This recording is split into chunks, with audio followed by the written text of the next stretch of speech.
بسم الله الرحمن الرحيم إن الله وملائكته يصلون على النبي يا أيها الذين آمنوا صلوا عليه وسلموا تسليما اللهم صل على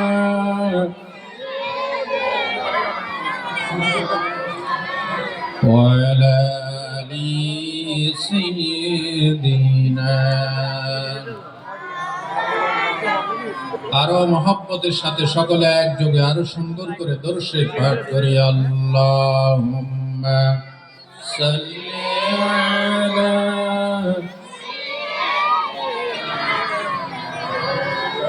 ওয়া আলা আলি সাইয়্যিদিনা বালাগাল উলা বিকামালিহি كشف الدجى بجماله حسنت جميع خصاله صلوا عليه وآله درفشانی نے تیری قطروں کو دریا کر دیا दिल को रोशन कर दिया आँखों को बीना कर दिया बलगल उला बिकमालिही कशफत दुजा बिजमालिही हसनत जमीउ खसालिही सल्लु अलैहि वालिही अल्लाहु अल्लाहु कीजे मधुर नाम अल्लाहु अल्लाहु कीजे मधुर नाम दरार तमाम मोनी मुक्ता पन्ना हीरा सोना दानाई হয় না তাহার দাম আল্লাহু আল্লাহু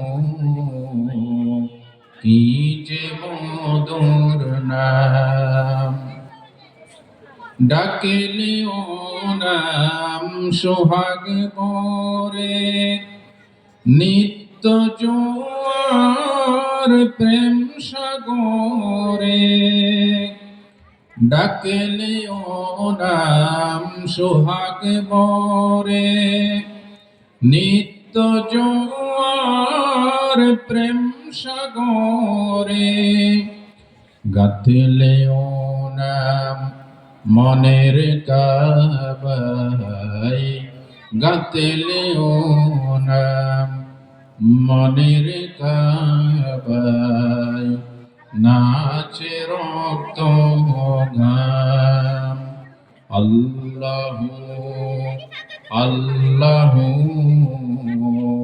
কি যে মধুর নাম আল্লাহু আল্লাহু কি যে মধুর নাম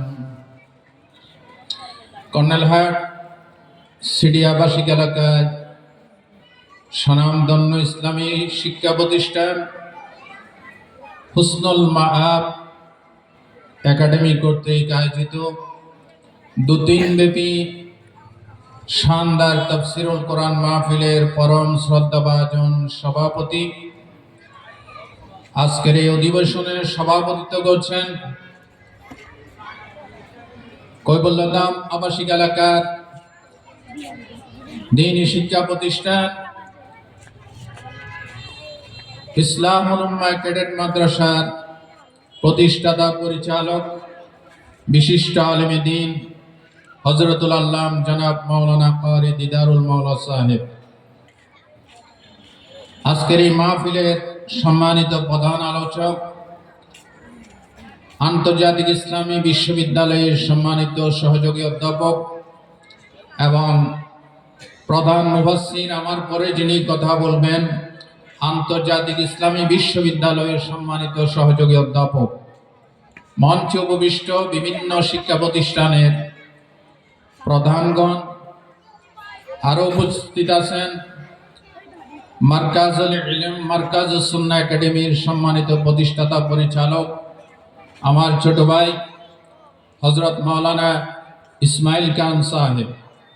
মঞ্চে উপবিষ্ট রয়েছেন হুসনুল মাদ একাডেমির স্বনামধন্য প্রতিষ্ঠাতা পরিচালক বিশিষ্ট আলেমে দ্বীন, আপনাদের সকলের সুপরিচিত জনাব হযরত মাওলানা আল মামুন সাহেব। আজকের মাহফিলের সম্মানিত প্রধান আকর্ষণ, প্যান্ডেলের নিচে সমাগত দিনদার ইমানদার, কোরআন প্রিয়, ইসলাম প্রিয় সর্বস্তরের তাওহীদি জনতা, জাতির সিংহ শার্দুল তরুণ যার যুবক বন্ধুগণ, পর্দার আড়ালে মা এবং বোনেরা, আসসালামু আলাইকুম ওয়া রাহমাতুল্লাহি ওয়া বারাকাতুহু। ওয়ালাইকুম আসসালাম ওয়া রাহমাতুল্লাহি ওয়া বারাকাতুহু। আশা করছি আপনারা সকলে ভালো আছেন। কি বলেন, আপনারা ভালো আছেন? আলহামদুলিল্লাহ, মাশাআল্লাহ। আমি আপনাদের দোয়াতে ভালো আছি। 22 বছর ধরে এলাকায় আমি কোরআনের কথা শোনাই। শুধু এলাকায় নয়, গোটা বাংলাদেশে কোরআনের কথা বলি। আলহামদুলিল্লাহ, আমার ছোট ভাই হুসনুল মাদ একাডেমির সম্মানিত প্রতিষ্ঠাতা পরিচালক, তিনি শুরু থেকে মাদ্রাসার শুরু থেকে আমাকে গুরুত্বপূর্ণ একটি পোস্টে উপদেষ্টা হিসেবে তিনি রেখেছেন এবং আমার থেকে পরামর্শ নেন। আমি মাহফিলের ব্যাপারে ওনাকে ওয়েলকাম বলছি, মোস্ট ওয়েলকাম বলছি, ধন্যবাদ জানাচ্ছি। এত বড় একটি ইন্তজাম তিনি যে করেছেন, এ ব্যাপারে ওনাকে যারা সহযোগিতা করেছেন, বুদ্ধি দিয়েছেন, পরামর্শ দিয়েছেন, আর্থিকভাবে অনুদান দিয়েছেন, সকলকে আমার পক্ষ থেকে আমি মোবারকবাদ জানাচ্ছি। সম্মানিত ভাইরা, আমাকে মাহফিল ইন্তেজামিয়া কমিটির পক্ষ থেকে কোরআন এবং সুন্নাহর আলোকে নামাজের গুরুত্ব বা তাৎপর্য, শিক্ষা, এই সম্পর্কে কথা বলার জন্য অনুরোধ করা হয়েছে।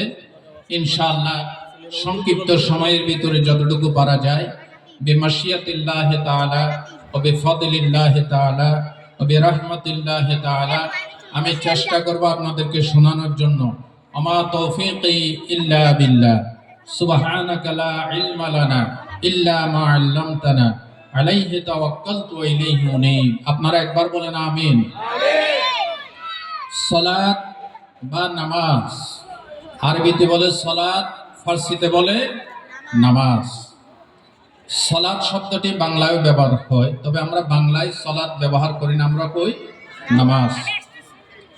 এই সালাত বা এই নামাজ শুধু আমাদের নবীর জন্য নয়, সমস্ত নবীদের জন্য নামাজ ফরজ ছিল।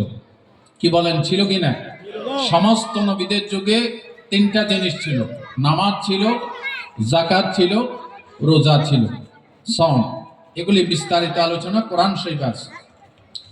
নামাজ এত বড় গুরুত্বপূর্ণ ইবাদত, অব্লিগেটরি ল, বাধ্যতামূলক, কম্পালসারি ডিউটি, যেটা আমরা যদি আদায় করি, প্রতিষ্ঠা করি এবং এর শিক্ষা যদি বাস্তব জীবনে চলায় ফেরায়, ব্যবসা বাণিজ্যে, লেনদেনে নামাজের শিক্ষা গ্রহণ করি, তাহলে ইনশাআল্লাহ এক নামাজ, এই একটা জিনিসই আমার জীবনকে ইসলাহ করার জন্য, সংশোধন করার জন্য যথেষ্ট। নামাজ এক নাম্বার মানুষের জীবনকে, নারী পুরুষ যেই মানুষগুলি গুনাহে লিপ্ত, মদ, জুয়া, জেনা, ব্যভিচার, অশ্লীলতা, পাপাচার, দুর্নীতি, জুলম, শোষণ ইত্যাদিতে নিমজ্জিত, এক নামাজ যদি আমরা বুঝি, নামাজের শিক্ষা বুঝি, তাহলে এই সবগুলি আমার থেকে আস্তে আস্তে সাফ হয়ে আমি আল্লাহ পাকের নিষ্কলুষ বান্দায় পরিণত হতে পারবো। কথা ঠিক কিনা বলেন? যেমন নামাজ আদায় করার জন্য নামাজের 13টি ফরজ আছে, এর ভিতরে বাহিরে যে ফরজগুলি আছে, এর ভিতরে একটা হচ্ছে শরীর পাক, আছে নি? শরীর পাক, জায়গা পাক। কেন? যেহেতু আমি এমন এক সত্তার সামনে দণ্ডায়মান হব যাকে নাপাক টাচ করতে পারে না, যিনি সবচাইতে পুত পবিত্র। জোরকান সুবহানাল্লাহ। আল্লাহ রাব্বুল আলামিন কোরআনে হাকিমের ভিতরে সূরা আল মাইদার ভিতরে বলেন, ইয়া আইয়ুহাল্লাযীনা আমানু ইযা কুমতুম ইলাস সালাতি ফাগসিলু উজুহাকুম ওয়া আইদিয়াকুম ইলাল মারাফিকি ওয়ামসাহু বিরুউসিকুম ওয়া আরজুলাকুম ইলাল কা'বাইন। আল্লাহ রাব্বুল আলামিন বলেন, ওহে বিশ্বাসীগণ, তোমরা যখন নামাজের জন্য দণ্ডায়মান হবে তখন তোমরা নিজেদের চেহারাকে ধৌত করে নাও, আর নিজেদের উভয় হাতকে তোমরা কোনই পর্যন্ত ধৌত করে নাও, নিজেদের মাথা মাসে করে নাও, আর দুটি পা টাকনো গিরাস পর্যন্ত ধৌত করে নাও। জোরে বলেন সুবহানাল্লাহ। এই নির্দেশ কার? নির্দেশ কার? জোরে বলেন নির্দেশ কার? আমরা সকলে জানি এই চারটা ওযুর ফরজ। এই চারটা কিসের ফরজ? তাহলে ওযুর ফরজ আল্লাহ নিজেই ডাইরেক্ট ওহীয়ে মাতলু দিয়ে, ডাইরেক্ট অকাট্য ওহী দিয়ে নামাজ আদায় করার আগে পাক পবিত্র হওয়ার জন্য ওযুর চারটি ফরজ আল্লাহ নিজেই আমাদেরকে শিখাই দিয়েছেন। জোরে বলেন সুবহানাল্লাহ। আল্লাহ রাব্বুল আলামিন নামাজের আগে পাক পবিত্র হওয়ার জন্য নির্দেশ করেছেন। আল্লাহ তাআলা এই পবিত্রতাকে এত গুরুত্ব দিয়েছেন, সূরাতুল মুদ্দাসসিরের প্রথম আয়াত থেকে আল্লাহ পাক তার হাবিবকে বলছেন, ইয়া আইয়ুহাল মুদ্দাসসির কুম ফাআনজির ওয়া রাব্বাকা ফাকাব্বির ওয়া সিয়াবাকা ফাতাহহির ওয়ার রুজজা ফাহজুর। বলেন আল্লাহু আকবার। আল্লাহ রাব্বুল আলামিন বলেন, ইয়া আইয়ুহাল মুদ্দাসসির, ওহে চাদর আবৃত বন্ধু, উঠুন আপনি। ফাআনজির, আপনি শুয়ে থাকলে ইসলাম প্রতিষ্ঠা হবে না। আপনি শুয়ে থাকলে দুর্নীতি গুণে ধরা, জেনাবে বিচার, সন্ত্রাস, নৈরাজ্য দিয়ে কলুষিত এই সমাজ পাক পবিত্র হবে না। আপনি উঠুন, মানুষকে সতর্ক করুন। জোরে কোন সুবহানাল্লাহ। আল্লাহ রাব্বুল আলামিন বলেন, ওয়া সিয়াবাকা ফাতাহহির, আপনার রবের শ্রেষ্ঠত্ব ঘোষণা করেন। ওয়া রাব্বাকা ফাতাহহির ওয়া রাব্বাকা ফাকাব্বির ওয়া সিয়াবাকা ফাতাহহির, আপনার কাপড়কে পবিত্র করেন। নির্দেশ কার? আল্লাহ। আর কি? ওয়া রাব্বাকা ফাকাব্বির, আপনার রবের নামে আপনার রবের বড়ত্ব, মহানত্ব, শ্রেষ্ঠত্ব ঘোষণা করেন। তার মানে নারায়ে তাকবীর দেন। নির্দেশ কে দিচ্ছেন? আল্লাহ। যে বাচ্চারা আগে বলতেছে, আমার পক্ষ থেকে ধন্যবাদ। আপনারা নারায়ে তাকবীর এই স্লোগানের সাথে পরিচিত আছেন তো? গত 16 বছর এই বাংলাদেশে নারায়ে তাকবীর, আল্লাহু আকবারের এই স্লোগানকে জঙ্গি স্লোগান বলে, মৌলবাদীদের স্লোগান বলে আখ্যায়িত করেছে স্বৈরাচার জালেমরা। ঠিক কিনা বলো? জোরে দেন, স্লোগান দেন।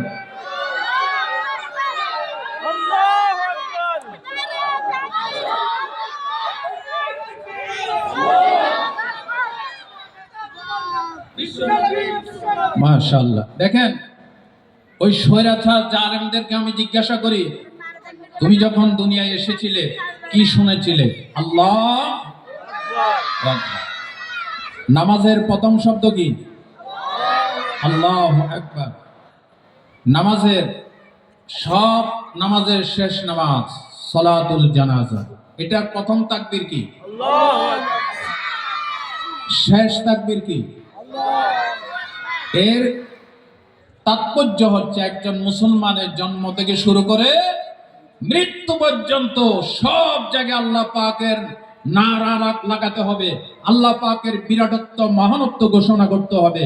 যারা এই নারায়ে তাকবীর আল্লাহু আকবারের স্লোগানকে কলঙ্কিত করেছে, এই নারায়ে তাকবীরকে উৎখাত করতে চেয়েছে, আল্লাহ তাদেরকে দেশ থেকে তাড়িয়ে দিয়েছেন, উৎখাত করে দিয়েছেন। ঠিক কিনা বলো? তাহলে দেখেন আল্লাহ নিজেই বলছেন ওয়া রাব্বাকা ফাকাব্বির, হে রাসূল আপনি আপনার রবের শ্রেষ্ঠত্ব ঘোষণা করেন। আর কি? ওয়াসিয়াবাকা ফাতাহহির, আপনার কাপড়কে আপনি পাক পবিত্র করেন। আরেকটি কথা বলেছেন ওয়ার রুজজা ফাহজুর, এখানে তাফসিরে জালালাইনে লেখা হয়েছে ওয়ার রুজজা তাফসিরে ফাসাররাহুন নবী সাল্লাল্লাহু আলাইহি ওয়াসাল্লাম বিল আওসান। এখানে অপবিত্রতা বলতে মূর্তির নাপাকি, মূর্তি অপবিত্রতা বোঝানো হয়েছে। মূর্তি বানানো, মোড়ে মোড়ে ভাস্কর্যের নামে মূর্তি বানানো, এটা কি মুসলমানদের কাজ নাকি বিধর্মীদের কাজ? আরো যেরকম আমরা দেখেছি গত 16 বছর জনগণের ট্যাক্সের টাকা দিয়ে, জনগণের রেভিনিউ নিয়ে এই স্বৈরাচারী জালেম নিজের বাবার নিজের দাদার মূর্তি নির্মাণ করেছে। আল্লাহ পাক তাদেরকে এই মূর্তিকে পেশাব দিয়ে জুতা দিয়ে পিটাইয়া তাদেরকে ইতিহাসের আস্ত করে নিক্ষেপ করেছে। ঠিক কিনা? আপনারা এখানে যারা বসে আছেন আপনারা মুসলমান তো নাকি? আচ্ছা, আপনারা কি কোন দলের কথা না, মুসলমানের কাজ কি মূর্তি গড়া নাকি মূর্তি ভাঙা? আমাদের নবী মুহাম্মদ সাল্লাল্লাহু আলাইহি সাল্লাম মক্কা বিজয়ের দিন কাবা শরীফের 360টি মূর্তি ছিল, তিনি এগুলিকে প্রণাম করেছেন না একটা একটা পিটাইয়ে পিটাইয়ে ভাঙছেন? আল্লামা ইকবাল বলেন বুত শিকন উঠ গই হে বাকি জোর হে বুতগর হে, বুত শিকন উঠ গই হে বাকি জোর হে বুতগর হে, তা ইব্রাহিম পেদার और পেসার আজর হে। আল্লামা ইকবাল বলেন সেই যুগে মূর্তি নির্মাতা আজরের ঘরে মূর্তি বিনাশকারী ইব্রাহিমের পয়দা হয়েছে, আর বর্তমানে মুসলমান নামদারি নবীর উম্মত নামদারি মুসলমানের ঘরে মূর্তি ইব্রাহিমের ঘরে মূর্তি নির্মাতা আজরের পয়দা হচ্ছে। কথা ঠিক কিনা বলেন? ভাই ও বন্ধুগণ, নামাজ আদায়ের আগে বাহ্যিক পবিত্রতা যেমন জরুরি, কাপড় চোপড় নিজের শরীর পাক করা যেমন জরুরি, তেমনি একইভাবে নিজের কলবকে শিরিক বেদাত কুফরি নেফাক মুক্তির অপবিত্রতা অশ্লীলতা থেকে কুফরি থেকে নিজের কলবকে পাক করা জরুরি। কথা ঠিক কিনা বলেন? আল্লাহ রাব্বুল আলামিন কোরআন শরীফের ভিতরে সূরা হজের 26 নম্বর আয়াতে বলেন ওয়া ইয বাওয়ানা লিইব্রাহিমা মাকানাল বাইতি আন তুশরিক বি শাইআ ওয়া তাহহির বাইতিয়া লিত-তাইফিনা ওয়াল কাইমিনা ওয়ার রুকআইস সুজুদ। বলেন আল্লাহু আকবার। আমাদের মুসলিম মিল্লাতের পিতা ইব্রাহিম আলাইহিস সালাম, আল্লাহ যখন তাকে বলেছিলেন ইব্রাহিম তুমি আমার ঘর বানাও, ঘরের জায়গা আমি তোমাকে ঠিক করে দিচ্ছি। হযরত ইব্রাহিমকে আল্লাহ যখন ঘরের জায়গা খানায়ে কাবা বানানোর জন্য জায়গা ঠিক করে দিয়েছেন, আমাদের জাতির পিতা ইব্রাহিম যখন ঘর বানিয়েছেন, আল্লাহ পাক বলেন ইব্রাহিম দুটি শর্তে, কয়েকটি শর্তে আমি তোমার থেকে ঘরখানা কবুল করব। তার প্রথম কথা হচ্ছে আল্লাহ তুশরিক বি শাইআ, আমি আল্লাহর সাথে আল্লাহর ইবাদতে কাউকে শরীক করা যাবে না। 2 নাম্বার ওয়ালিদ আত-তাহির বাইতিয়া লিত-তাইফিন, তওয়াফকারীদের জন্য এই ঘরকে পুত পবিত্র রাখবে। ওয়ার রুকওয়াল কাইমিন, যারা দাঁড়িয়ে দাঁড়িয়ে নামাজ পড়বে তাদের জন্য ঘরকে শিরিক থেকে কুফরি থেকে পুত পবিত্র রাখবে। যারা সিজদা করবে তাদের জন্য ঘরকে পবিত্র রাখবে। বলেন সুবহানাল্লাহ। ভাই ও বন্ধুগণ, নামাজ আমাদেরকে পবিত্রতা শিখায়। বাহ্যিকভাবে আপনি যে নামাজ পড়ার আগে যে ওযু করেন, এই ওযুর পানি দিয়ে নামাজে প্রবেশ করার আগে আগে আল্লাহ রব্বুল আলামিন আপনার গুনাহগুলি ধুয়ে মুছে সাফ করে দেয়। সুবহানাল্লাহ বলেন। যার কাছে নামাজ আছে তার কাছে ওযু আছে।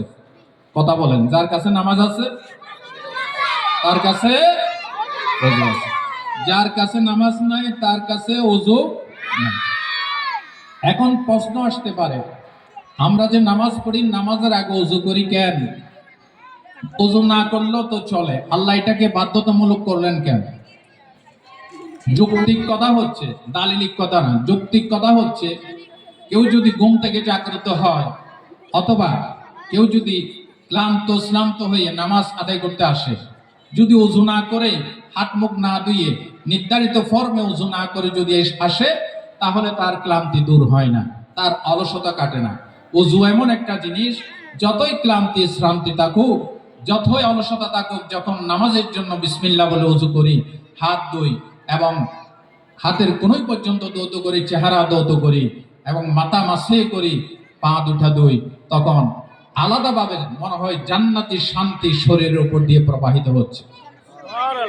ঠিক কিনা? শরীর শীতল হয়ে যায়, অলসতা দূর হয়ে যায়। এ হচ্ছে যৌক্তিক কথা। আর বর্তমান চিকিৎসা বিজ্ঞানীরা বলেছেন, চীনের যারা ফিজিওথেরাপিস্ট, যারা মানুষকে বিভিন্নভাবে মেসেজ করে, যারা মানুষকে চিকিৎসা সেবা দান করে, তাদের একটা সেমিনার হয়েছিল আমেরিকাতে। ওই সেমিনারে তারা বলেছেন, মুসলিম ধর্মে ওযুর অঙ্গ প্রত্যঙ্গ ধোয়ার জন্য যে সমস্ত অঙ্গগুলিকে খাস করা হয়েছে, এই মানব বডির ভিতরে মানুষের পাতলা চামড়ার নিচে আরো 60টি আবরণ আছে এবং মানুষের বডির ভিতরে 62টি পয়েন্ট আছে, যেগুলিকে বলা হয় প্রেসার পয়েন্ট। তারা বিভিন্ন প্যারালাইসিস রোগীকে এবং যারা ডিপ্রেশনে ভুগছেন, হতাশায় ভুগছেন, তাদেরকে এখানে মেসেজ করে রক্ত চলাচল সচল করে তারা রোগীগুলিকে ভালো করার চেষ্টা করে। ওই চীনের ফিজিওথেরাপিস্ট যারা মানুষকে এগুলি করে, তারা বলছেন মুসলিম ধর্মের নবী যে ওযুর কথা বলেছেন, এই ওযুতে যেভাবে যে সমস্ত অঙ্গগুলিতে পানি বহায়ে দেওয়া হয়, মাসে করা হয়, মর্দন করা হয়, মানব শরীরের গুরুত্বপূর্ণ 62টি পয়েন্ট, প্রেসার পয়েন্ট এর ভিতরে রয়েছে।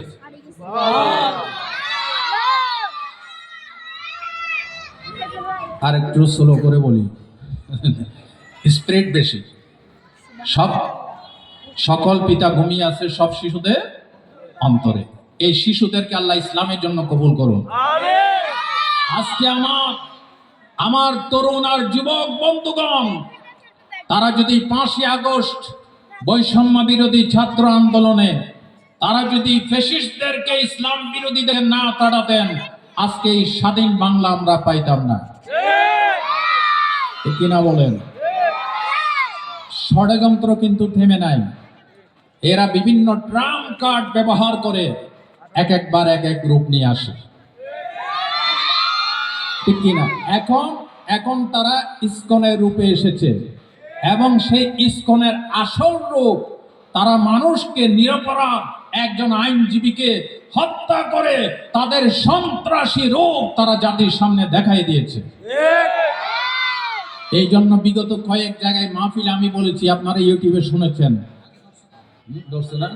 আচ্ছা, অনতিবিলম্বে এই ইসকনের প্রধান সহ তাদের পিছনে থেকে যারা কলকাঠি নাড়ছে, হিন্দুস্তানের দালাল, এই ইসকন নামে সন্ত্রাসী সংগঠনের প্রত্যেকটি অফিসকে সিলগালা করে অনতিবিলম্বে ইসকনকে বাংলাদেশ থেকে নিষিদ্ধ ঘোষণা করতে হবে। আপনারা একমত আছেন কি? তাকবীর দিয়ে হাত তুলেন। আল্লাহু আকবার। হুশিয়ার সাবধান, ইসকনের দালাল। আল্লাহু আকবার। মাশাআল্লাহ, মাশাআল্লাহ, মারহাবা বলেন। ভাই হক কথা শুধু এখানে বলছি না, আমি বিগত ফেসিস্ট আমলে জীবনের ঝুঁকি নিয়ে যেমন মসজিদে বলেছি, গোটা বাংলাদেশে ইসলামের পক্ষে আমি কথা বলেছি। কোনো ভয় আছে? মুসলমান ভয় করবে শুধু কাকে? কাকে ভয় করবে? আল কোরআনের সৈনিক আমি, নেই তো পরাজয়, এক আল্লাহর গোলাম আমি, এই তো পরিচয় আমার, এক আল্লাহর গোলাম আমি, এই তো পরিচয়। এই দুনিয়ার সবই নকল, এই দুনিয়ার সবই নকল, আসল কিছু নয়, এক আল্লাহর গোলাম আমি, এই তো পরিচয়। জীবনের চেয়ে ইমানের দাম জানো অনেক বেশি, ইমান ছেড়ে সেই জীবনে তুমি বেশি খুশি। তোমার সেই মানে আছে শুধু, তোমার সেই মানে আছে শুধু মুনাফিকের জয়, এক আল্লাহর গোলাম আমি, এ তো পরিচয় আমার, এক আল্লাহর গোলাম আমি, এই তো পরিচয়। আল কোরআনের সৈনিক আমি, নেই তো পরাজয়, এক আল্লাহর গোলাম আমি, এই তো পরিচয়, এক আল্লাহর গোলাম আমি, এই তো পরিচয়। মারহাবা বলেন। আমরা কার গোলাম? আমরা কোন প্রেসিডেন্টের গোলাম নয়, কোন মন্ত্রীর গোলাম নয়, কোন পীরের গোলাম নয়, কোন খাজা বাবার গোলাম নয়। আমরা গোলাম কার? আল্লাহর গোলাম। সুতরাং ভয় করলে আল্লাহকেই করতে হবে, ঠিক না? দেখেন, আপনি যখন ওযু করেন, ওযুর পানি দিয়ে আপনার গুনাহগুলি ধুয়ে মুছে সাফ হয়ে যায়। সুবহানাল্লাহ বলুন। সহিহ আল মুসলিমের হাদিসে আল্লাহর নবী বলেন, মান তাওয়াদ্দা ফা আহসানাল ওযুওয়া খারাজাত খাতায়াহু মিন জাসাদিহি হাত্তা তাহতা আযফারিহি। আমার নবী বলেন, ইমানদার যখন গোসে মেজে নিজের শরীর থেকে ওযুর পানি দিয়ে গোসে মেজে ওযু করার চেষ্টা করে, আমার নবীজি বলেছেন ওযুর পানি দিয়ে তার গুনাহগুলি ঝরে পড়ে যায়। শুধু তাই নয়, তার নখের তলদেশে যে ছোট্ট ছোট্ট গুনাহ লুকিয়ে থাকে, আমার নবী বলেন ওযুর পানি দিয়ে নখের তলদেশ থেকে গুনাহগুলি ধুয়ে মুছে সাফ হয়ে যায়। আল্লাহু আকবার বলেন। নামাজের শিক্ষা, নামাজ মানুষকে পুত পবিত্র করে। সুবহানাল্লাহ বলতে ইচ্ছে করে না? ভাই ও বন্ধুগণ, ওযুর পরে আমরা কালিমায়ে শাহাদাত পাঠ করি। সহিহ মুসলিমের হাদিস, আল্লাহর নবী বলেছেন, আল্লাহর কোন বান্দা বান্দি যখন ভালোভাবে ওযু করে কালিমায়ে শাহাদাত পাঠ করবে, আমার নবীজি বলেছেন, ইল্লা ফুতিহাত লাহু আবওয়াবুল জান্নাতিস সামানিয়া ইয়াদখুলু মিন আইয়িহা শা। আমার নবী বলেন, ওযু করে কোন বান্দা বান্দি যখন কালিমায়ে শাহাদাত পাঠ করবেন, আল্লাহ রাব্বুল আলামিন তাকে বলবেন, ও বান্দা বান্দি, তুমি ওযুর পরে আমার ওয়াহদানিয়তের কথা, তাওহীদের কথা, আমার হাবিবের রিসালাতের কথা ঘোষণা দিয়েছো। তোমার এই পবিত্র কালিমা আমি সংরক্ষণ করেছি। যাও, তুমি জান্নাতে যে দরজা দিয়ে ঢুকতে ইচ্ছা হয় সেই দরজা দিয়ে জান্নাতে প্রবেশ করো। আল্লাহু আকবার বলেন। ভাই ও বন্ধুগণ, শুধু তাই নয়, তাবরানী আওসাত সহিহ আত-তারগীব ওয়া তারহিবের ভিতরে এসেছে, আল্লাহর কোন বান্দা বান্দি যখন ওযুর পরে দোয়া পাঠ করবেন, কি দোয়া? সুবহানাকা আল্লাহুম্মা ওয়া বিহামদিকা আশহাদু আল্লা ইলাহা ইল্লা আনতা আস্তাগফিরুকা ওয়া আতুবু ইলাইক। আল্লাহর কোন বান্দা বান্দি ওযু শেষ করে এই দোয়াটা যদি পড়ে, আমার নবীজি বলেছেন, কুতিবা ফি রাক্কিন, ফেরেশতারা এটা শুভ্র পত্রে সাদা একটি গুরুত্বপূর্ণ কাগজে ফেরেশতারা লিখে রাখে, ফাতুবিআ বিতাবিন, অতঃপর এটাতে সিলমোহর করে দেওয়া হয়। ফালাম ইউকসার ইলা ইয়াউমিল কিয়ামা, কিয়ামত পর্যন্ত ফেরেশতারা এই কাগজটা সংরক্ষিত করে কিয়ামত পর্যন্ত সংরক্ষণে রাখবে। কিয়ামতের দিন তার নাজাতের জন্য আল্লাহর কাছে ফেরেশতারা এটা পেশ করবে। সুবহানাল্লাহ। নামাজের আগে, নামাজে এখন ঢুকেন নাই, নামাজের আগে আপনার গুনাহ মাফ হওয়া শুরু হয়েছে। সুবহানাল্লাহ বলেন। এই জন্য আমাদের জাতীয় কবির নাম কি? কাজী নজরুল ইসলাম। এক সময় এমন অপদার্থ কবিও ছিল ফ্যাসিস্টদের আমলের। তিনি বলেছিলেন, ফজরের আজান যখন শুনি মনে হয় যেন বেশ্যা তার খরিদ্দার ডাকতেছে। নাউজুবিল্লাহ। এই ধরনের জাহান্নামী কবি, জাহান্নামের কীট ওই স্বৈরাচারদের কাছে তাদের মাথার মুকুট ছিল, ঠিক কিনা? আর ভালো ভালো লোকগুলি খেয়ে ভালো ভালো আলেম, ভালো ভালো রাজনীতিবিদ, ভালো ভালো জ্ঞানী গুণী তাদেরকে দিয়ে জেলখানা ভরে ফেলেছিল এই জালেমগুলি। আজকে তারা কোথায়? তিলকাল আইয়ামু নুদাবিলুহা বাইনান নাস। আল্লাহর কাছে দোয়া করেন, আল্লাহ যেন কিয়ামত পর্যন্ত এই বাংলার জমিনকে কোরআন এবং ইসলামের জন্য স্বাধীন বানিয়ে দেয়। আমিন। আমাদের জাতীয় কবি কাজী নজরুল ইসলাম সুন্দর করে উযু সম্পর্কে কি সুন্দর করে কথা বলছেন দেখেন। উযু করে ফেলের দুয়ে নিশীত রাতের গ্লানি, যাই নামাজে সিজদা করে ফেলের চোখের পানি, খোদার নামে সারা দিনের কাজ হবে না বারি, উযু করে ফেলের ধুয়ে নিশীত রাতের গ্লানি। আমিন বলেন। একদিকে নামাজ আপনাকে বাহ্যিকভাবে পবিত্র করে, পবিত্র জীবন যাপন উদ্বুদ্ধ করে। 2 নাম্বার, নামাজ মানুষকে আত্মিক পবিত্র দেওয়ার জন্য সহায়তা করে। একটি লোক তার কাপড় পাক, তার শরীরও পাক করছে পানি দিয়ে, কিন্তু সুদের টাকায়, ঘুষের টাকায় গোশত কিনে খাইছে, কাপড় কিনে পরছে, বলেন তার নামাজ হবে?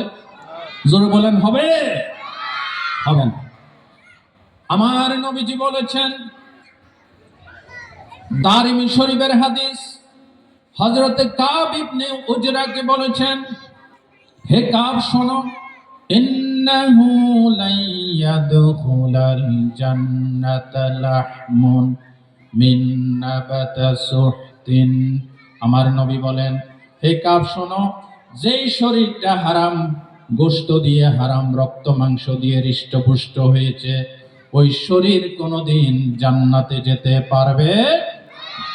আল্লাহ রাব্বুল আলামিন সমস্ত বান্দা বান্দীদেরকে হালাল খাওয়ার কথা বলেছেন।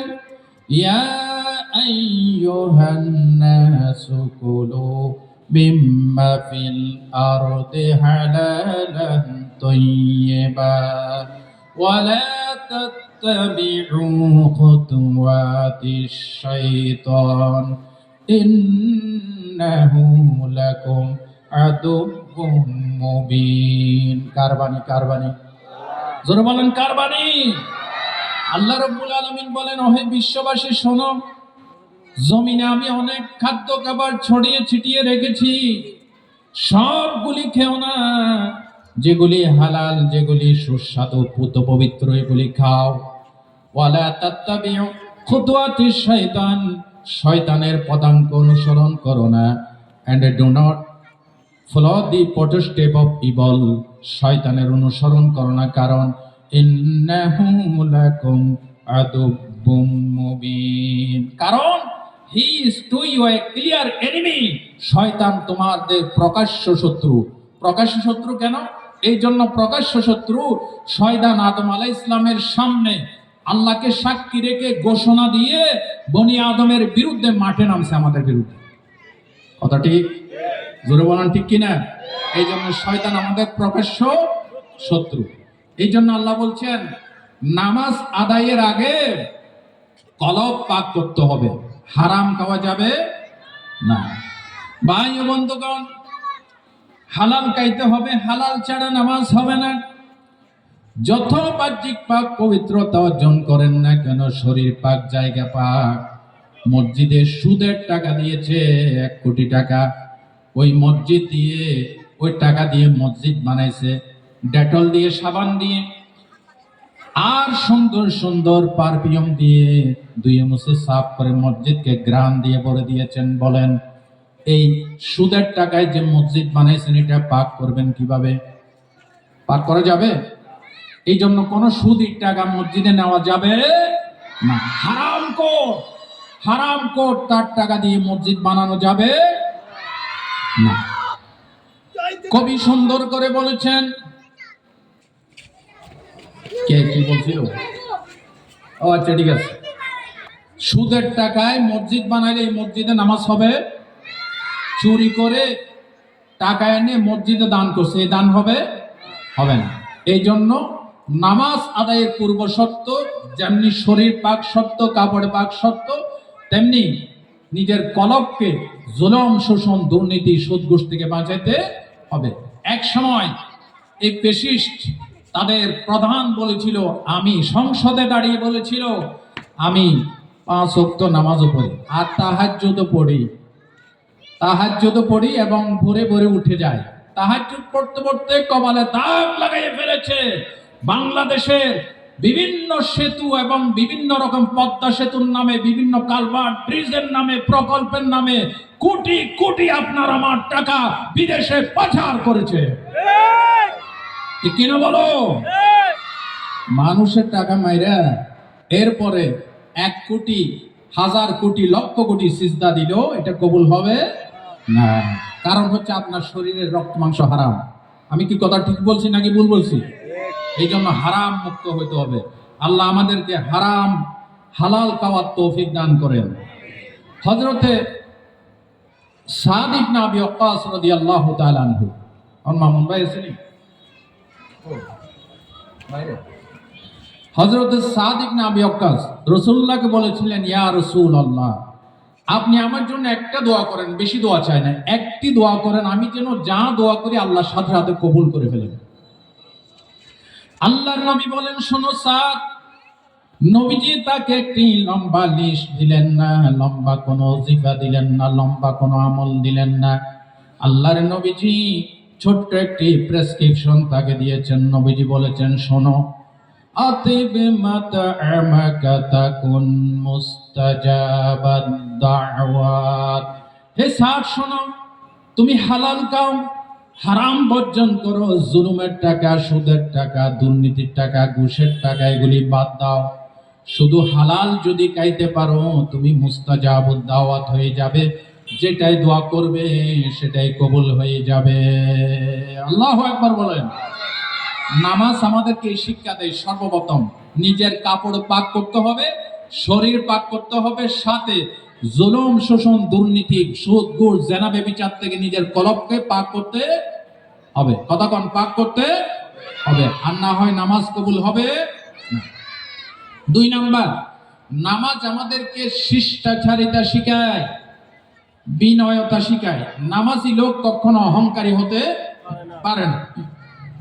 দেখেন, সূরাতুল বাকারার 238 নম্বর আয়াত, আল্লাহ যেখানে 5 ওয়াক্ত নামাজের কথা বলেছেন, সেখানে আল্লাহ বিনয়তার কথা বলেছেন।